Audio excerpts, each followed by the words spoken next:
আমার বাড়িতে 20টা রাজহাঁস ছিল, সেই রাজহাঁসগুলির মধ্যে 8টা চুরি হয়েছে। না হাসেন না, আমি মামলাও করছি।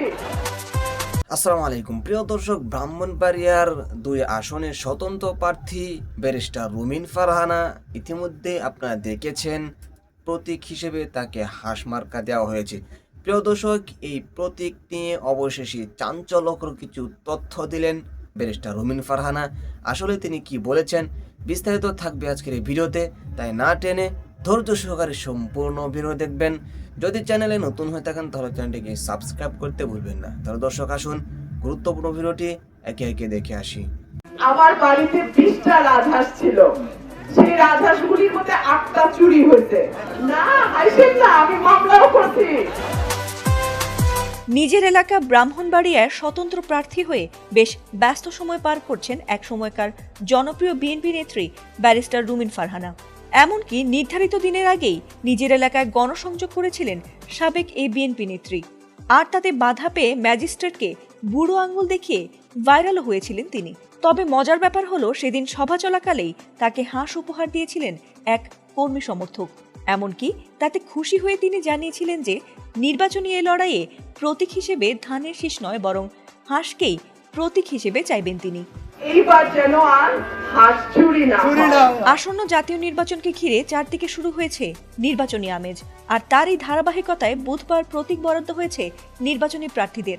আর মজার ব্যাপার হলো, এদিন রুমিন ফারহানা তিনি তার কাঙ্ক্ষিত হাঁস প্রতীকই পেয়েছেন, অর্থাৎ ব্রাহ্মণবাড়িয়া 2 আসনের সংসদ নির্বাচনে তিনি হাঁস মার্কায় লড়বেন। আর এ খবরে আনন্দিত হয়েছেন তার ভক্ত সমর্থকরাও। বুধবার দুপুরে জেলা প্রশাসক ও রিটার্নিং কর্মকর্তার কার্যালয়ে ব্রাহ্মণবাড়িয়ার 6টি সংসদীয় আসনের 48 জন প্রতিদ্বন্দ্বীর মাঝে প্রতীক বরাদ্দ দেওয়া হয়েছে।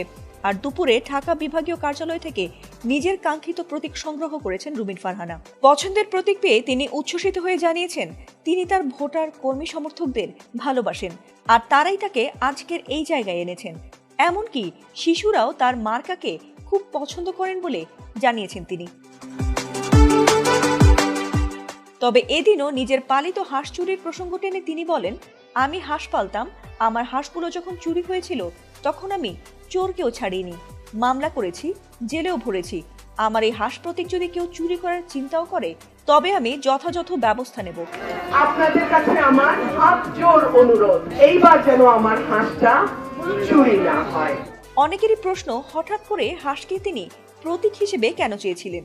এর উত্তর তিনি দিয়েছেন বেশ মজার ছলেই। রুমিন ফারহানা জানিয়েছেন, পাখির প্রতি তার অনেক মায়া কাজ করে, বিশেষ করে হাঁসের প্রতি। ব্রাহ্মণবাড়িয়ায় তো বটেই, এমনকি ঢাকার বাসায়ও তিনি হাঁস পালন করেন যত্ন করে। এমনকি তার হাঁস চুরি হওয়ায় মামলাও করেছিলেন তিনি। তবে কাঙ্ক্ষিত হাঁস প্রতীক পেয়ে যার পরনাই খুশি তিনি। এছাড়াও তার এই হাঁস প্রীতি নিয়ে বহুবার সামাজিক যোগাযোগ মাধ্যমে নিজের অনুভূতি প্রকাশ করেছিলেন তিনি, আর তাতে মিশ্র প্রতিক্রিয়া ছিল অনেকেরই। প্রিয় দর্শক, আশা করি সম্পূর্ণ ভিডিও দেখে আসলেন। ভিডিওতে যে বিষয়গুলো দেখলেন এই বিষয় নিয়ে আপনাদের কি মতামত থাকলে অবশ্যই আপনাদের মূল্যবান মতামতগুলো কমেন্ট করে জানিয়ে দেবেন।